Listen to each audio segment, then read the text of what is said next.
Okay, hi everybody. We're going to do a few little practice problems to maybe fill in a couple gaps so you are ready to redo a couple of exam problems. So we are going to need our graphing calculator. So be sure you have your graphing calculator. If you don't, please turn off the video or stop the video, go find your calculator and come back. I also need you to be taking notes. When you come in to redo your problems, I will ask to see your notes. No notes means no retake. So be sure that you are taking good notes and working along with me so that you will be able to do this by yourself. We are going to do 3 different problems, 2 of each. So a total of 6 problems. That should give you good practice. And then when you're ready, you can come in and redo your missed exam problems if you wish to do that. So the first thing we're going to do is problem number 1 right here. Find the amount that results from investing $14,000 at 2.5% compounded weekly for 10 years. So I need a formula for this. The formula that I need is this one, the compound interest formula. Remember, these formulas are provided to you. You just need to know which one to use. This is the one we need to use. Now, we're going to start plugging stuff in. It says find the amount that results from investing $14,000. So I'm going to put the $14,000 in for P. There's 1, my interest rate, and I've said this over and over. I'll say it one more time. When you put a percentage into a formula, it's got to go in as the decimal. So 0.025 divided by N stands for the number of times you are compounding. So if we're compounding weekly, that would be 52. And then 520 is my exponent because it's it's 52 times 10. So this is not the first time you've seen this formula. We've done it over and over again. A, that's what I'm ending up with. That's what the question wants to know. Find the amount that results. Find the amount that you end up with. If you put $14,000 in the bank at 2.5% compounded weekly, 52 weeks in a year for 10 years, 52 times 10. All right? Now, I want you to type this in with me because some of you got it all set up perfectly and then did not type it in correctly. So I want you to type what I tell you to type and then try to remember to do things in this order. So we're going to type right here this parentheses, 1 plus 0.025 divided by 52 equals. Now I'm going to raise this, and when I raise it, I use this button, the little caret button. I'm raising it to the 520th power, and then taking it times 14000. So your answer, you should have ended up with $17,975 and about 28 cents. Now, I'm going to go through that type in one more time, because I think what's happening is some of you are putting in some intermediate steps that you do not want to put in. You don't need them, and they're just messing stuff up for you. So again, I'm going to type 1 plus 0.025 divided by 52 equals. Now I don't press anything else, I press equals. And then I do my caret. I don't retype anything, I just do my caret, 520 equals. And then times, don't type anything else, just hit times 14,000. And you should end up with this answer. Okay? Now, let's try another one. I'm not going to rewrite the whole problem. I'm just going to change some stuff, and I can put the answer over here. But I'm going to, we're going to invest, let's say we're going to invest $1, $2, $3, $4, $5. We're going to invest that much money. And let's put it in at 1.75% interest. And let's compound it monthly for 16 years. How about that? Okay, so we're going to find the amount that results from investing $12,345 at 1.75% compounded monthly for 16 years.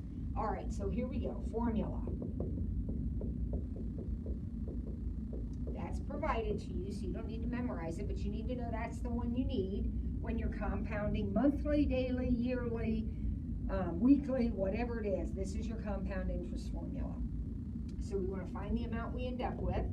If we start with 1, 2, 3, 4, 5, our interest rate, now again, don't put it in as 1.75. Put it in as 0.0175. Remember, percentages must be put in your formulas. Any formula you're doing, the percentage has got to go in as a decimal.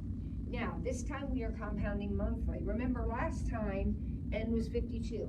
Why was N 52 before? Because it was weekly, and there are 52 weeks in a year. We are now compounding monthly. There are 12 months in a year, and my exponent then will be 12 times 16. So I'm going to quickly figure out what that is. 12 times 16. So that's a 192 this time. So my exponent is a 192. Now I'm going to type this in exactly the way I typed it in a minute ago. Nothing different. Start right here with the parentheses. 1 plus 0.0175 divided by 12 equals raised, caret, 192 equals times 1, 2, 3, 4, 5 equals. And your answer is $16,330.71. So I'll type that in one more time to make sure you're getting the right thing. I hope you're doing it with me. 1 plus 0.0175 divided by 12 equals raised to the 192 power equals times 1, 2, 3, 4, 5 equals. And there's your $16,330.71. Okay, you know because you've taken the exam, there is a question like that, and some of you missed it. Now we're going to do this one. Find the growth constant for a strain of bacteria in which 192 grow into 287 in 1.3 hours. Now what formula is that? It is not that formula. This is your compound interest formula. It is used with money. This is not money, it is bacteria. So we are using our PERT formula. All right, so here we go. Let's plug in what we know. We start with 192 and end with 287. So 287 equals 192E. Now, I don't know R. It says find the growth constant. That's R, that's the growth rate. But I do know, I don't know R, but I do know the time is 1.3. So I'm going to put 1.3 in for T, so now my exponent is 1.3 R. Now, this problem has an E in it, and I'm solving for an exponent. I'm going to need a logarithm. I'm going to need a natural logarithm. I'm going to ln both sides, but not until I divide. So I'm going to have 287 over 192 equals e to the 1.3r. I divide both sides by 192 so that I have just e on this side. Now, why do I want just e with no number in front of it? Because now I want to ln both sides. And because there's nothing in front of this e now, I have an ln and an e back to back, and they cancel. So the natural log of 287 over 192 is equal to 1.3r. And r equals the natural log of 287 over 192 divided by 1.3. I'm going to divide both sides by 1.3. So now I go to my calculator and I'm going to type this in. Now this is an easy type in, right?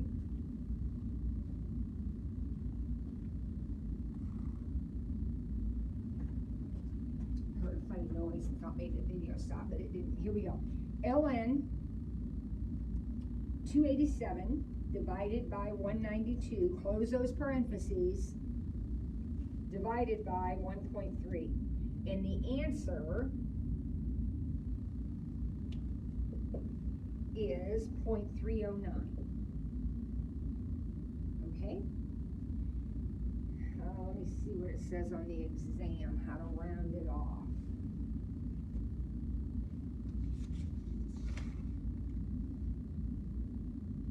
It doesn't say, so we'll just keep it at that. So I'm going to type this in again. So just so follow along with me, ln, the parentheses come up automatically. Don't hit parentheses, just ln. And then 287 divided by 192, close your parentheses, divided by 1.3. And there is our answer. All right, now let's do one more of those. Let's do one more problem just like that. Let's change some numbers. Not really much to change here. Let's find the growth constant for a strain of bacteria in which 1,000 of them grow into 1,200 of them in, let's say, 16 minutes. Now, the time has nothing to do with this problem. It can be hours, days, years, makes no difference. So don't even let that worry you. 16 is going in for T. Whatever the time is, the unit is irrelevant. It's going in for T. All right, so don't let that confuse you. All right, but that is the formula we're going to use. So here we go. We're going to do the exact same thing that we just did. So we'll start by plugging everything in. I'm ending up with 1,200 and starting with 1,000. My interest or my growth rate is what I don't know, but I know T is 16, so I have 16R. Step 1, divide by 1,000. Now, I know that number reduces. If you are more comfortable reducing it, go ahead. Clearly, we could get rid of these zeros. Now, usually they don't reduce, but I picked easy numbers. You can easily cancel those out or not cancel them out. It makes no difference. If it's going to confuse you to cancel them, then don't. You do have to divide, though, so that you have this E sitting here all by itself. So now we can ln both sides. So we have the natural log of 1,200 over 1,000. I didn't cancel. I left everything alone. Equal to 16R, because ln E cancel each other. So R equals this thing divided by 16. That's what R equals. So let's get our calculators. Let's type it in together. You lose half credit if you can't type it in. That's dumb. Let's make sure we can type it in. ln 1,200 divided by 1,000. Close your parentheses and divide by 16. So that R is 0.011.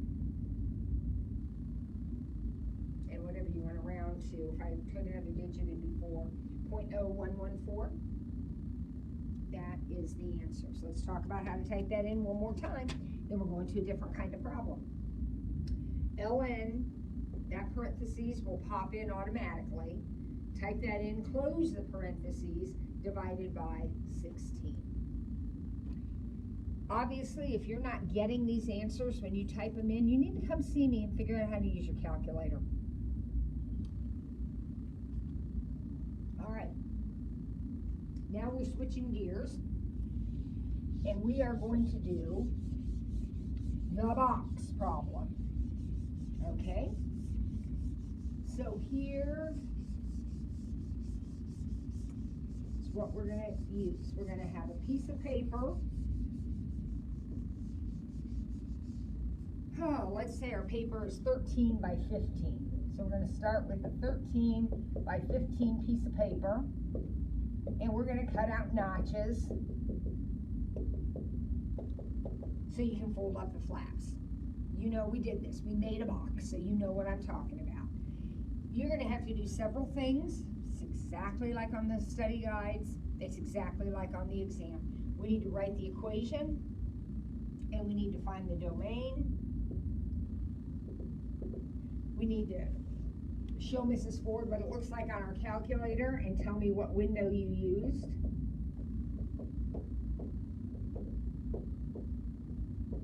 And then you have to tell me the size of the notch and the maximum volume, because both of these are going to come out on the calculator and you never know which question is going to be asked. So we'll just answer them both, just in case. Okay, so here we go. What's the volume of this box? Kids, now I want you to listen to me and really pay attention, because we've gone over this lots. Pay attention. It never changes. The volume of the box is going to be three things, because the volume of a rectangular solid is length times width times height. So we're going to have three items here. The length of this box is 15 minus 2x. The width of that box is 13 minus 2x. And the height of the box, if you fold the flaps up, is x. Now, you can say to me, oh, Ms. Ford, that just doesn't make any sense. I don't know how else to explain it, but I will promise you this, it never varies. The volume of the box is always going to be one dimension minus 2x, because you're taking an x off both sides. The other dimension minus 2x, because you're taking an x off both sides, times x. So in this case, 15 minus 2x, 13 minus 2x, x. You're subtracting the x's, you're cutting them off. Not adding them on, you're cutting them off. 13 minus 2x, 15 minus 2x, and x. For your domain, x is always between 0. That number never changes. X must be a positive number. So your x is always going to be bigger than 0. And it's always going to be less than half your smallest dimension. So when I look at my paper, it is 15 by 13.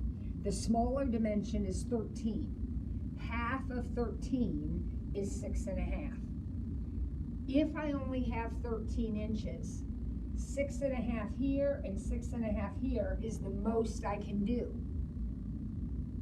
I couldn't take more than that because I only have 13 inches to start with. That's my domain. So again, Mrs. Ford, I just don't understand that. Okay, I'm promising you it will never change. It is 0 and half the smaller dimension. Now, if you've done that, you've already answered these two questions. This is 0 and this is 6.5. This domain tells you x is between these two numbers. So this is your smallest x and this is your biggest x. That's already done. There they are. Y min is always 0. In this equation, I wrote v, but when I type it in my calculator, that's going to be y. That's the y. Y is the volume. X is the size of the notch. Y is the volume. Every time you do a box problem. Y max, I have no idea. So I'm just going to guess a number. I might guess 300. Now, I'm working in pencil, so I can erase it, because that might not be the right number. I'm going to find out in a minute. So I'm going to type in my equation. Parentheses, 15 minus 2x. I'm typing it in just like it looks right here. Parentheses, 13 minus 2x and x. Window, right here, 0, 6.5, 0, 300, graph. Now I got really lucky because what I see on my calculator is something that looks like this. I really don't care what I see on my calculator as long as I see the top of the hill. Okay? If you pick a number that's too small, what you will see on your calculator is this. You'll see it go up, and then it will disappear, and then you'll see it come down, which means the top of the hill is off the screen somewhere, which means you didn't go high enough on your screen. So if that happened, I would make this number bigger. I don't need to make it bigger because I got the top of my hill. It's perfect. All right. So now I have my graph. Everybody's got the graph. Press second calc. Calc is in the top line of buttons. Go down to maximum because that's what we're looking for, is the maximum, the highest point. Wherever the cursor is, and I don't know where it will be flashing, but somewhere you got a cursor flashing, move it so it's over here somewhere. Hit enter. Move it so it's over here somewhere now. Hit enter. And then move it so it's up there right where you want it and hit enter. And on the screen, it will tell you that the maximum is 2.316, comma, 200.935. And again, I'm just randomly rounding off. That means that the size of the notch, the X value that I should use, if I want to take this piece of paper and make the biggest box I can, the size of notches that I should cut out are 2.316 inches.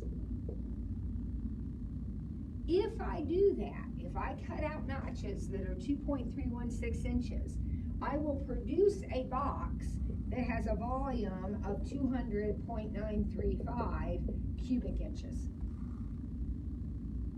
When you find your maximum point, the X will be the size of the notch. So if the question says, how big is X? How big is the notch? You say 2.316. If the question says, what is the volume? What is the actual volume of the biggest box you can make? You would use the Y, 200.935 cubic inches.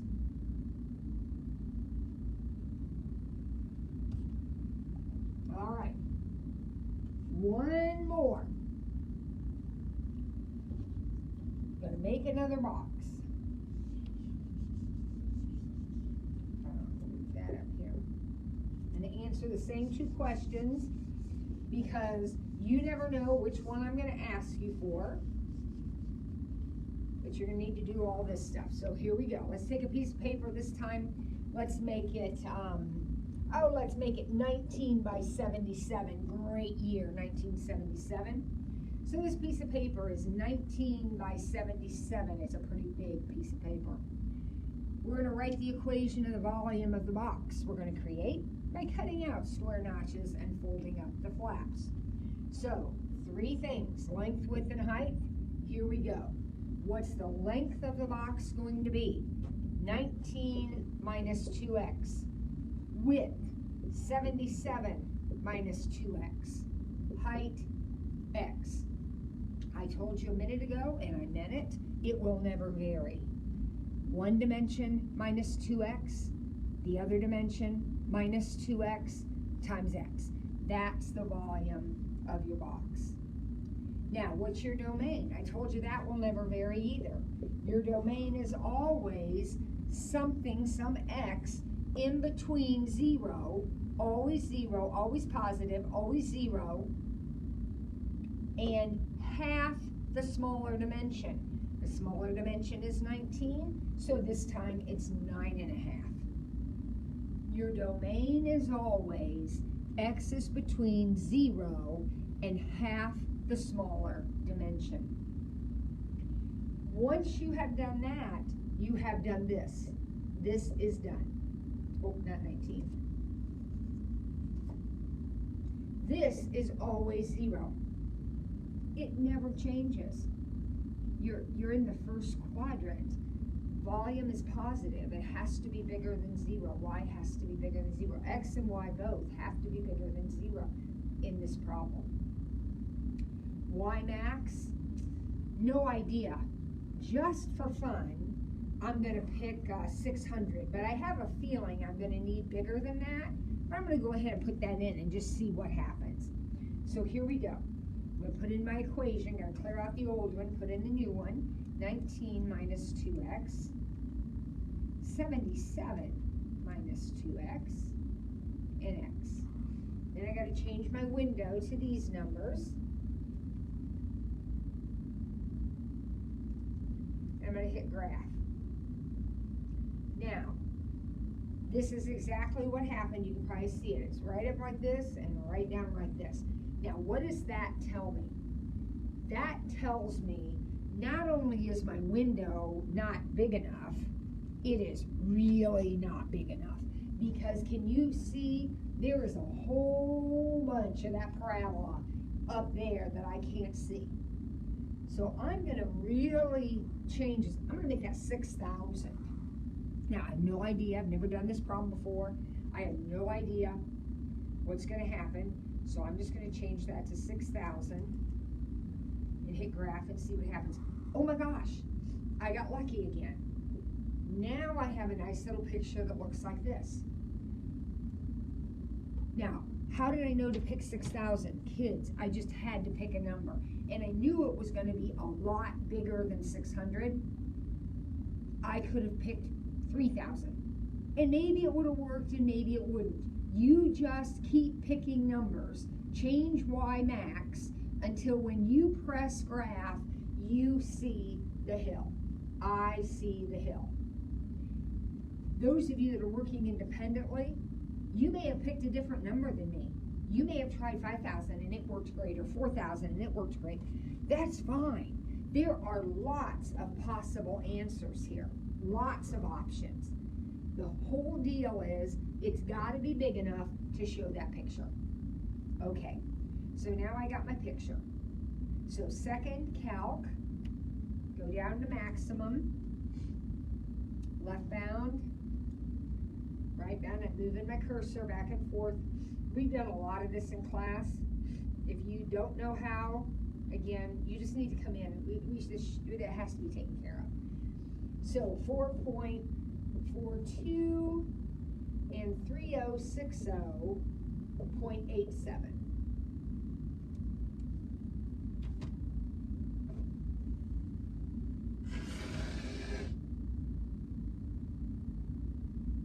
So I don't know what the question's going to be. If the question is, what is the biggest notch, or what's the size of the notch? Excuse me. Your answer would be 4.42. The notch is your X value, 4.42 inches. If the question says, what is the actual volume? That would be 3,060.87 cubic inches. That is the actual volume. Okay. Again, if you intend to redo any problems, you need to bring me the notes from this study session or from this video so that I can see that you have indeed practiced. I would suggest, because we're not going to do this again, I would suggest that you maybe watch it again or recopy the problems and practice them again on your own, because when you come in to take them, I won't be walking you through it like I am in the video. You need to be able to do this all by yourself. So you might just try that. It won't take very long. Run through those three problems. All right, great. Thanks.